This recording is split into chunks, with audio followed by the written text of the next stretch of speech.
All right, guys, welcome back to the channel. In this one, we're going to be talking about some of the trading targets for the week. So we'll start with looking at some of my team. And just seeing you guys, we've got blokes like Mo Fodawaker out, Haas is out this week, Taumalolo, Api Coruscant. There's a bunch of the top guns that are out this week, and guys like Lolo need to be traded if you have a few trades left. Just think about if you've got one trade left and you have enough room to cover guys like Fodawaker, Api, the ones that are going to be out for a one to 2 weeks, I'd definitely be holding. If it's a Lolo, it might be worth utilising that trade now because he's going to be out for about 4 weeks, which is almost the whole season. So just going off my team now. Benny Hunt's definitely a buy. Carrigan also a buy, especially playing 80 minutes. Tavanga's not a bad cut price. Keep it there, especially if he gets over 50 minutes. Isaiah Yeo, I wouldn't be thinking about bringing in right now. Madison's definitely underpriced at 755. Cleary's the best half in the game. Lomax, I'd say the best centre that you can play in the game. Crichton, I wouldn't be picking up. Latrell, I also wouldn't be picking up, but if you've got him, he's definitely a hold. Ponga, second best fullback. Almost the best at the moment, considering how Teddy's going, and Teddy's a much cheaper price. Pappy's doing his thing, he's a hold. Pierce is a hold. Trob is very consistent, so if you want someone that's just at hitting close, 55 to 60 each week, he's your man. And the rest, obviously Haas when he comes back is gun. So that's my team. And let's just roll through the list of positions and where we're at. So Smith comes back this week. He's going to score well. They should play really well again with all their players back. McInnes is a gun. I wouldn't say he's living up close to his total average for the season. But if you look at his games at the start of the year, he went 91, 81, 89, and 89 in there again in round 8. So really big scores there. Over the last 5, he's still up there, but he's got the odd 50 to 60 game in him. Since round 9, he's got 58 to 60, 54 and a 59. So just think about that. But at his price, he's much cheaper than he was. He got up right near $1 million. So at $875K, it's a good price point, and he's got a hooker in second row. So if you need coverage in those positions, then he's awesome for your squad. Obviously, the most expensive player in the game. Damien Cook, again, when you look at the averages, he's averaging about 8 less than McInnes. So if you can get a McInnes who has the dual position, I'd be going for that. Harry Grant's back this week for those who held on to him. And then there's really no one else I'd be thinking of. In the hookers, Kurt Mann averaging 50. Since he's moved into the number 9 role, got 62. And will be there for the rest of the season, it looks like. So a little bit happening in that, but not getting the tackles that you would think. But in the 30s, as long as he's getting mid to high 30s, then he's going to be okay. But I'd hooker and half combination, that there's not many players that have that. So if that's the kind of coverage you need, then he might be an option for you. But other than that, there's not too much in the hooking role. Front row, now we're really scraping the bottom of the barrel. Twal comes back into the starting side this week. Will he play 80? If he plays 80, he's a must in the team, especially with the dual position. But if he's not playing 80 and he's going to score 45 to 50, he even scored 56 in 50 minutes. So he's an absolute gun, but you'd obviously like him to play close to 80 minutes like he was at the start of the season where he was absolutely killing it. Clemmer in there. This is where he's at. Played one game at 80 minutes, which is not his normal. So 60 minutes is the norm. 50 to 60 you can expect. So fairly consistent play. He's had two scores of 47 and a 36 across the year. And other than that, he's in the 50s to 60s for an average of, 57 for the year. So good option in the front row. And so is Takiaho. He's up there as well. So look, when he plays 80 minutes, he's averaging 70? So 80 and 64, just over 70, 72. Will he do that regularly? Who knows? Cordner's back. They got some of the Troots back, but he's also been a really good option. He's just had one bad score across the last sort of 7-8 weeks. So he's your other good option there. Papali's thereabouts, but they've been moving him around on the bench, off the bench. Yeah, 39 and 43. I'm too scared to take that myself. Maguire is now playing the 13 role with Taumalola out, and he'll play big minutes again, so you can expect somewhere between 50 and 60 points for him, and he's got the dual position. Other than that, I wouldn't be really thinking anything. Campbell Gillard's come back to earth since was playing the huge minutes. That would be all I'd be looking at with the front rowers. Second row, you've obviously got McInnes at the top there. Tohu Harris is killing it, but he did lose some minutes on the weekend.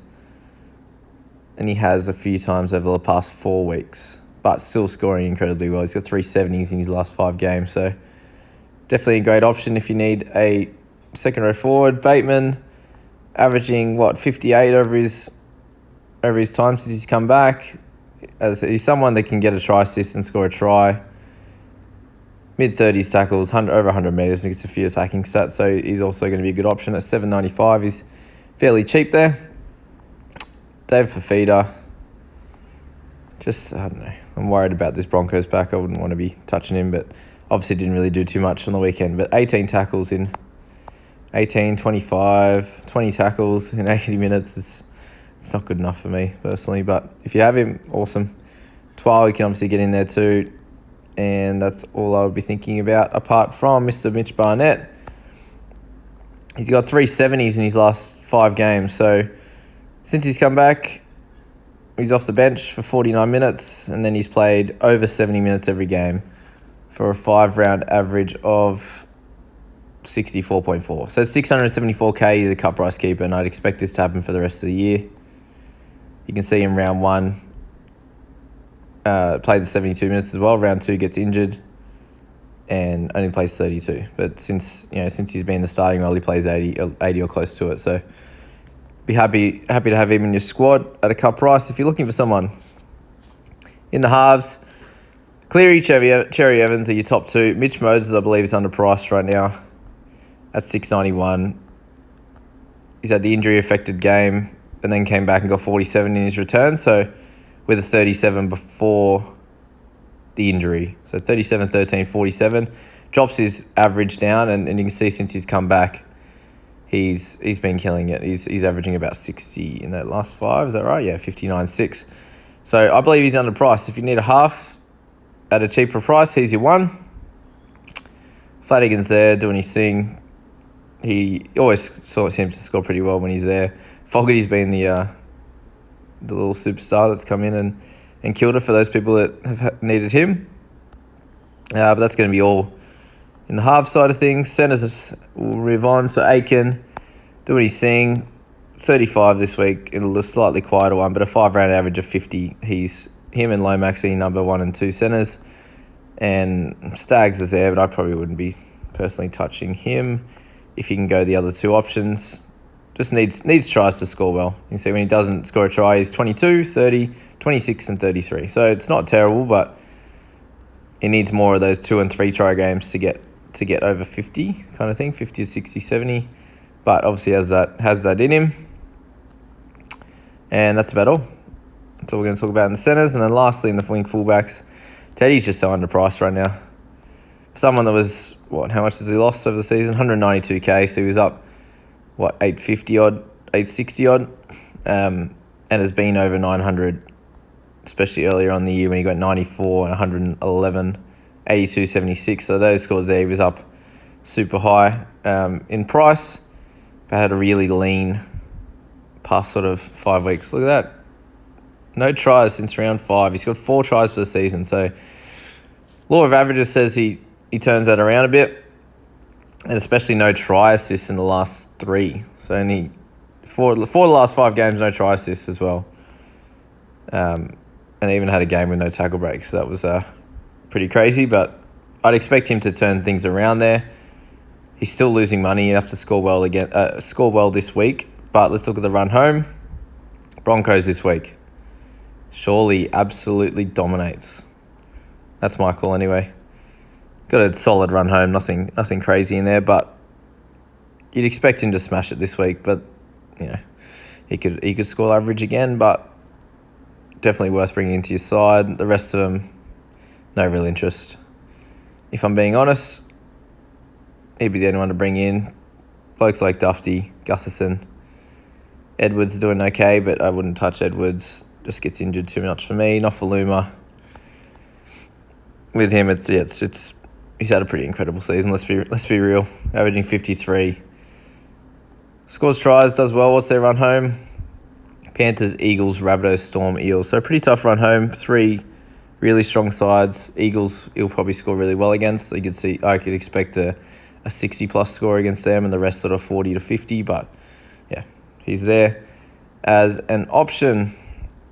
A few people have talked about Brimson, and if you did bring him in, especially after that first round, like watching him come back, and then he's absolutely killed it since then. What's his 3-round average? 62. So he's probably the other guy that's a little bit of a cut price keeper.